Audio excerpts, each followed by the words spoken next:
We made a rule. No phones in bed, no screens after 9, no late-night scrolling, no blue light insomnia, no TikToks under the covers while the other person's trying to sleep. It was supposed to bring us closer. More eye contact, more pillow talk, more, connection. And it worked at first. We'd lie there, face to face, just breathing and talking and laughing about whatever happened that day. His boss's latest passive-aggressive email. My client who wanted a logo that screams luxury but costs $25. That weird noise the fridge made when it defrosted. It felt like intimacy. It felt like security. It felt like trust. Which makes it extra funny now, looking back, because the betrayal didn't come through texts or Instagram DMs or flirty emojis. It came through a sleep app. Let me back up. I'm Callie, 34. Graphic designer, coffee dependent, still trying to grow my eyebrows back after that one threading appointment from hell. I've been with Drew for 4 years, married for 2. He's the kind of guy who tracks everything: calories, steps, heart rate, macros, sleep score. I used to tease him for it. Are we dating, or am I just part of your wellness dashboard? I'd joke. He'd laugh and say, babe, data is power. Well, he wasn't wrong. We got matching smartwatches for our anniversary last year. He bought them, said it was romantic accountability. Like if he saw my heart rate spike while I was watching trash reality TV, he could tease me about it later. And if I saw his stress score go up at work, I could text him a corny meme. Stupid, cute, normal. We even synced them to the same health app. He said it was easier to track sleep quality that way, so we could optimize together. God, I was such a sucker for the way he said that. Fast forward to last month. I was sick, just a nasty cold, but I felt like death microwaved. I ended up falling asleep on the couch with a heating pad and a box of tissues. Drew kissed my forehead, said he'd sleep in the bedroom so I could rest. The next morning I checked my phone, habit, and that's when I saw it. A sleep notification. Not mine, his. Sleep session complete, 8 HRS 12 min, excellent recovery, tap to view insights. I tapped. Not because I was suspicious. Not yet, I just like seeing how much better he was sleeping lately. He'd been happier, more energized, said he felt lighter. Guess why? The insights loaded. Sleep cycle, heart rate dips, breathing patterns. And then something new I hadn't seen before. Face ID added for smart sleep verification. I blinked. What? I clicked it. And there it was. A photo. Clear, crisp, taken in low light but enhanced by the app's AI. A woman's face, eyes closed, dark lashes, smooth skin, a mole above the lip, full lips, definitely not mine. I stared at it like it might change if I blinked hard enough. It didn't. The caption underneath read, image recorded at start of sleep session, device worn by user. My stomach flipped. I checked the timestamp, 11:47 p.m. While I was snoring with NyQuil in my sinuses and Vicks on my neck. While he was supposedly reading in bed. That face wasn't mine. And unless my skin had undergone a miraculous pore reversal overnight, and my mouth had relocated an inch south, it wasn't even close. I sat there for a full minute, paralyzed. Then I did what every woman who's ever had a red flag waved directly in her face does. I gaslit myself. Maybe it was a glitch. Maybe it was an old photo of me from before I chopped my hair. Maybe the app was buggy. I even opened my own sleep log to compare. Mine had no face, just graphs, wavy blue lines. No smart sleep face capture. No facial ID. That night, I confronted him. Or I tried to. I walked into the bedroom, phone in hand, heart hammering so loud I could hear it echoing in my ears. He was in bed, scrolling through Reddit on his tablet. Hey, feeling any better? I held up my screen. What's this? He glanced, blinked, took a second too long to react. Then he shrugged. I don't know, some kind of auto-generated thing? You know those apps, probably AI. AI generated a face that happens to look exactly like someone else. I asked, voice shaking. Babe, you're tired. That's probably you. It just looks weird under the night cam. I wanted to scream, but I didn't. Because part of me still wanted to believe him. That's the thing no one tells you about betrayal. It doesn't always hit like a truck. Sometimes it seeps in slow, a crack here, a flicker there. Until you're standing in the dark with a flashlight and realizing the whole foundation is rotten. I said nothing else that night. Just climbed into bed beside him, where we had no phones, no noise, no light.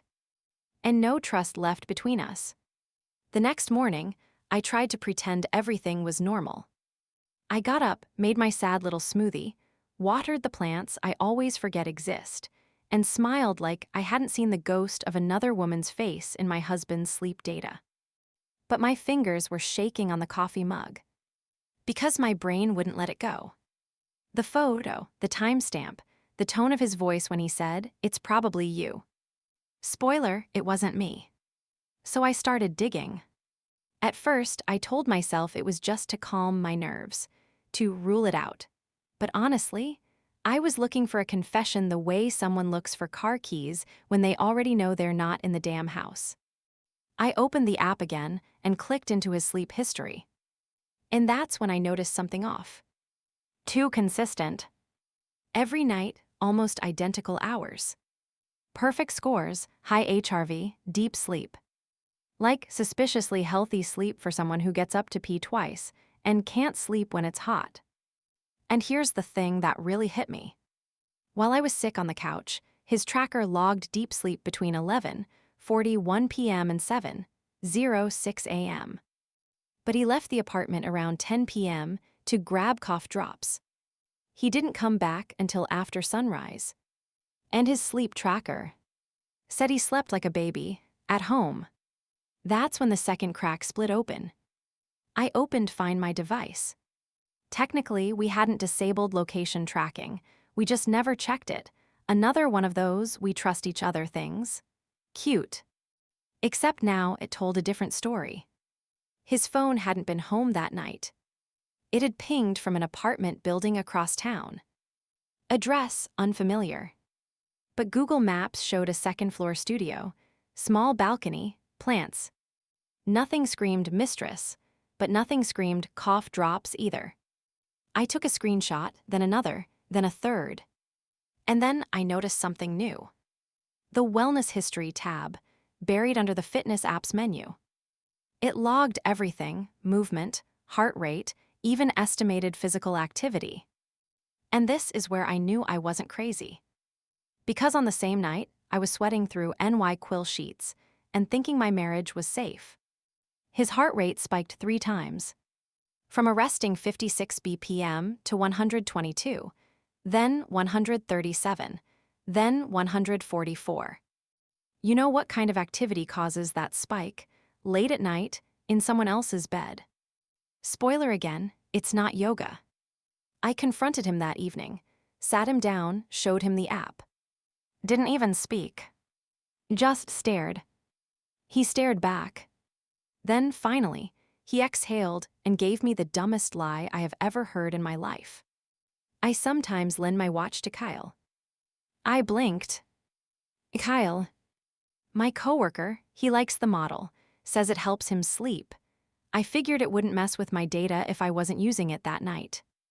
You let another man use your watch to sleep in a studio apartment across town. I didn't think it mattered. And the photo. What photo? I showed him again. The woman, her face, crystal clear, lip gloss, gold hoop earrings. He looked at it like it burned. Then said, maybe it autofilled a stock image. A stock image. A stock image of a stranger who somehow managed to borrow your watch, climb into a strange bed, and accidentally match the spikes in your sleep data. That's when I knew I was done playing dumb. Why did you even agree to no phones in bed? I asked, so I'd feel safe while you snuck out to do this. He didn't answer. Just stood there, eyes locked on the screen, watching the truth stare back at him. The thing about data. It doesn't lie, people do. And that sleep tracker. It just became my best damn friend. I didn't sleep that night. I just lay there, staring at the ceiling, listening to Drew breathe beside me like nothing had happened. His watch buzzed once around 3 a.m. low heart rate. Optimal sleep conditions. My whole world was crumbling, and his tech was congratulating him. So I did what any betrayed woman with Wi-Fi and a war to wage would do. I deep dived the data. I scrolled and scrolled and scrolled. Each night, each sleep session had a neat little log. Duration, deep sleep percentage, and in some, not all, but enough to make me want to scream, there were face captures. Every single one. Not me. Different lighting, different sheets, sometimes different jewelry, always the same woman, always the same expression. Calm, sleeping, safe. And the timestamps. God. One landed on the night of our friend's wedding, when he told me he needed to stay late and drive drunk guests home. I'd gone to bed alone that night in a strapless bra and mascara tears, thinking at least he's responsible. Another one, the night I came home from visiting my mom in the hospital and found rose petals on the bed. I'd thought it was for me. It was. But the one that broke me. June 3rd. Our wedding anniversary. We argued that morning. Nothing huge, just life stuff. Laundry, deadlines, groceries. He promised to make it up to me that night. Said he'd cook. Instead, he ordered DoorDash, forgot the wine, and passed out by 10. Or so I thought. Turns out, that night, he slept with her. Literally. His tracker logged a full 7-hour session at the same mystery address. High-quality sleep, above-average heart rate, and a face capture at 10:52 p.m. She was wearing the gold earrings I'd bought him to give me. And it hit me. He didn't forget the wine. He brought it to someone else. Something snapped. Not loud, not visible, not like in the movies. Just a quiet, hollow click inside me, like a door closing that would never open again. I stood up, grabbed my phone, went into the living room, and started exporting every damn night he'd slept like an angel while gaslighting me into thinking I was paranoid.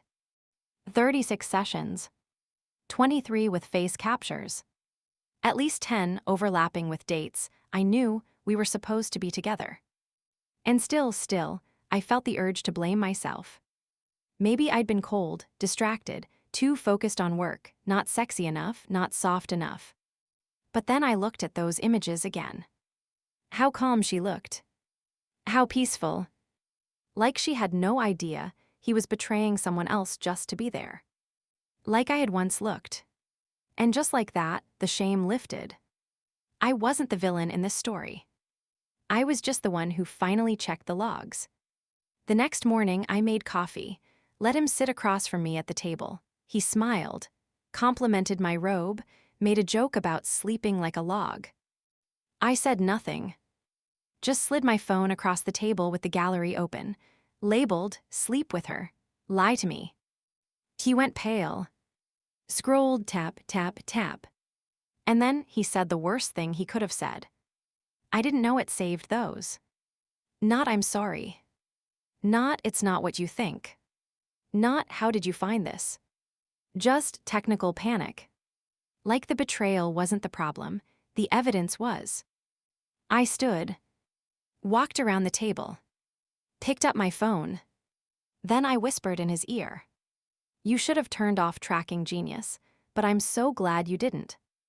And then I left. Not the apartment, not yet. But that moment, that was the day I emotionally left the marriage. And the day I started planning something so satisfying, I still get chills thinking about it. Because if he was going to lie in bed with another woman, I was going to make sure the whole world saw who was under the sheets. I didn't post the video right away.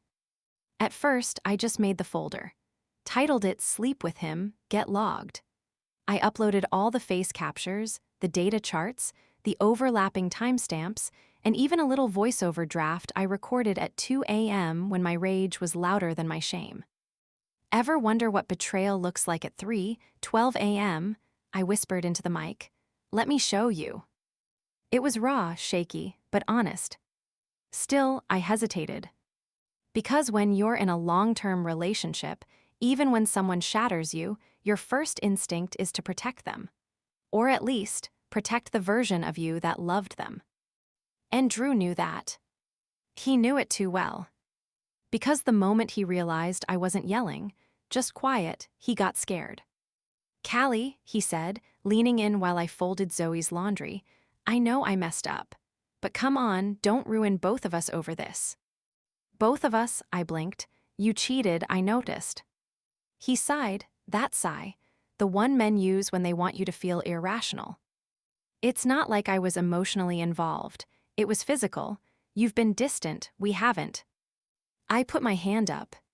Nope, don't you dare turn this into a me problem. But he tried. Hard. He left notes. Flowers. One morning, I found an iced coffee on the kitchen island with a post-it that said, to help you see things clearly. Cute. Except the cup had her lipstick on it. I kid you not. He must have reused one of her cups from the car. Either that, or he was literally trying to drive me insane.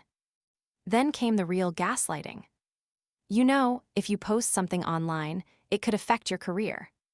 You freelance, clients Google people. You come off a little unstable right now. I just smiled. Because that's when I knew I had him. He was scared, not of me, not of guilt, but of exposure. And then I got the DM. Instagram from a private account. No name, just a message request. You don't know me, but I think I slept in your sheets. My heart stopped. I opened it. A woman, probably early 30s, soft brown curls, big eyes, makeup-free selfie with a timestamp overlay. He told me he was single, that you were just his ex-roommate. I wore his tracker by accident. It took a photo. I didn't know until later. I saw your post about wellness sinking last year. That's how I figured it out. I stared at the screen. My hands went cold. She sent a second message. I'm not the only one. There's at least 2 others. He reuses the same lines, the same watch. I don't remember how long I sat there. Just numb. Like every bone in my body had dissolved, and all that was left was humiliation. And then rage. Pure, cold, productive rage. I messaged her back. Would you be willing to talk, or send a video? She said yes. She wasn't angry, just done like me. So I asked for permission. To use her image, her story, her face. And she said, do it. If it stops him from doing it to someone else, I'm in. I added her clip to the timeline. Right after mine. And that night, I filmed my opening shot. Ring light on. Bare face. No filter. I looked into the camera and said, we had a no-phone rule in bed, so I didn't check his messages, or his apps, or his lies. I thought I was being mature. Turns out I was being managed. But he forgot one thing. I held up the smartwatch. This logs everything. I didn't expect it to blow up. I just wanted it out of me, like purging poison, like finally yelling into the void after months of whispering into pillows. I uploaded it to TikTok at midnight. Caption, sleep with him, get logged. Hashtags, wellness cheater face, ID betrayal, track your cheater. 37 seconds. Just me, the watch, the photos, the synced data overlays, and the moment where I look dead into the lens and say, if you sleep with him, congratulations. You're in the cloud now. By the time I woke up, it had 84,000 views. By lunchtime, 2.1 million. And the comments, oh my God, the comments. The way my jaw dropped at the face capture. This is why my next boyfriend is gonna be analog. He let her wear the tracker. Nah, he deserves jail. New fear unlocked, being sleeplogged in someone else's drama. Siri, play Vigilante Shit by Taylor Swift. But it didn't stop there. Women started stitching the video with their own stories. Some found similar, smart sleep photos in their own partner's apps. Others realized their boyfriend's step counter was spiking at 2 a.m. in houses that weren't theirs. One even said he was on a work trip, but his stress monitor says he had 3 climactic peaks between 11 and 3, and guess what? He's bald, so it wasn't cardio. By nightfall, #TrackYourCheater had its own TikTok trend page. My video crossed 8 million views. News outlets picked it up. Jezebel, BuzzFeed, even some tech blog wrote, "When your wearables wear you out, one woman's sleep data nightmare." And Drew. He panicked. Hard. He called 10 times, left voicemails. "You're ruining my life. You don't understand what you've done. I can't get into my email anymore. People are mass reporting me." Then he texted me. "Please take it down. My clients are calling. My boss saw it. HR is involved." I responded, "Sounds like a stress spike. Should have worn your watch." Then I blocked him. But I wasn't done. Because remember the woman who messaged me, the one who said she wasn't the only one. Yeah. She and I got on a live stream together. We answered questions, we showed screen recordings, we broke down the data like forensic analysts. One girl in the comments said, "This is like a TED Talk for toxic men." And right before we ended the live, I dropped the final bombshell. I said, "Also, just so you know, he synced my tracker once too." The chat exploded. Because yeah, while he was gaslighting me, he'd also linked my sleep data to his wellness app without telling me. He'd watched my nights, my stress levels, my cycles, my insomnia. Used it to time his excuses, his disappearances, his apologies. Like a predator. Like a tech-savvy manipulator, wearing the mask of a self-aware man. It wasn't just cheating. It was surveillance. And now, the roles flipped. He was the one being tracked. Every Google result. Every stitch. Every duet. Every POV. "I'm your wife and I check the watch." By the end of the week, his social accounts were deactivated. The smartwatch company issued a statement. And the final irony. Their next software update now disables unauthorized face logging during shared sessions. Guess who inspired that change? Yours truly. These days, I sleep without a watch. No metrics, no graphs, no sleep efficiency score blinking at me like it knows something I don't. Just me, a window cracked open, and the sound of my own breathing, finally not synced to someone else's lies. It's quiet now. Not the kind of quiet that used to make me anxious, like waiting for the next excuse or the next forgotten anniversary. No, this quiet feels earned.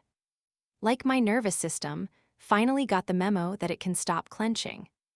Drew's gone, fully, digitally and otherwise. I never answered his last email. Subject line, closure. I didn't need it. Because here's the thing no one talks about when a relationship ends in betrayal. You don't actually want closure from the person who cracked you open. You want recovery. And that doesn't come from their words, it comes from your own. The video's still up. Sometimes I go back and watch it, not because I enjoy the views, though they're still climbing, but because it reminds me of who I became the moment I stopped defending someone who would have deleted me if he could. People still message me. Women mostly, some men. They say, "Thank you." They say, "I checked mine too." They say, "Your voice shook and so did mine." And I think, this is the only kind of tracking I ever needed, one that leads me back to myself. I've started running again, not to log cardio or hit goals, just to feel my body move without calculating the ROI. I go to bed when I'm tired. I wake up when I'm ready. And I don't need a graph to prove I exist. I'm not saying I'm healed. I still flinch when I see couples in matching wearables. Still second-guess a little when someone's phone vibrates mid-conversation. Still get a gut punch when I remember how long I slept beside a man who saw my trust as a weakness and not a gift. But I also smile more now. Wider, louder. The kind of smile that comes when you've walked through fire, dragging your dignity behind you like a burnt suitcase, and still found a way to unpack joy on the other side. Some people say revenge doesn't fix anything. But I disagree. Revenge, done right, doesn't destroy. It reveals. It exposes. It says you didn't win. And that video, that wasn't me being vindictive. That was me leaving the kind of breadcrumb trail I wish I'd had. So here it is, in case you need it. If your gut says check the data. If something feels colder than it used to. If he says he's asleep, but your soul feels wide awake. You're not crazy. You're just waking up. And trust me, there is no smarter metric than that. Subscribe to my Mia's Stories YouTube channel for raw, emotional stories and authentic insights that encourage healing, growth, and understanding. Don't forget to be part of a supportive space where stories inspire and lessons resonate. What do you think about this story? Let us know in the comments. Your opinion truly matters to us, and we're here for you.